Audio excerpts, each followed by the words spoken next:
Musa peyğəmbər hansı dildə namaz qılırdı? İsa peyğəmbər hansı dildə namaz qılırdı?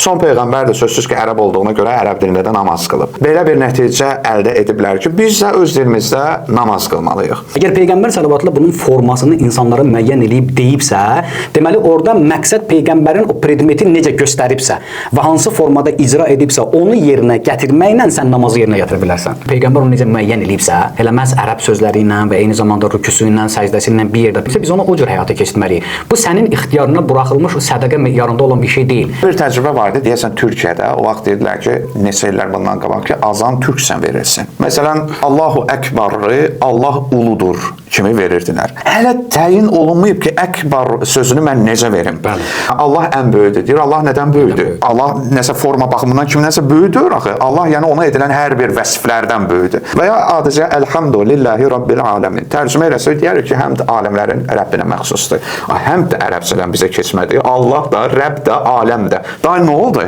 5 dənə Quran tərcüməsini qoy, hərə bir cür tərcümə edir. İndi siz Azərbaycan dilində namazı qılaq dedikdə siz cəmaatı ixtilafa çəkirsiniz. Hərə necə istəyir qılsın. Bir deyəcək ki, mən bu cür düz bilirəm, bir də bu cür düz istəyirəm. Amma duada məhdudiyyətimiz yoxdur.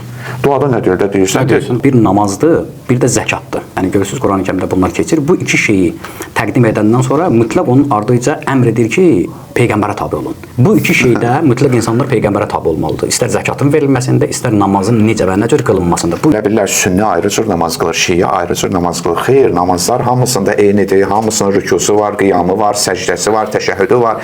Sadəcə bəzi detallar var ki, onlar da ki, fərqlər. Məsələn, kimsə deyir ki, mənə görə bu sünnət, müstəhəb, fərzdə, əsasda, sütunda, sünni ilə şiədə heç bir fərqi yoxdur. Məsələn, əhl-i sünnə deyir ki, şiələr kimi namaz qıl ki, namazın düzdür. Yoxsa elə bilərlər ki, sünni bir başqa cür namaz qılır. Məsələn, 4 qılmır, 7 qılır və ya şiə 4 qılmır, 1 qılır. Yəni belə şeylər yoxdur. Onlar sadəcə bəzən savadsız insanların sözləridir.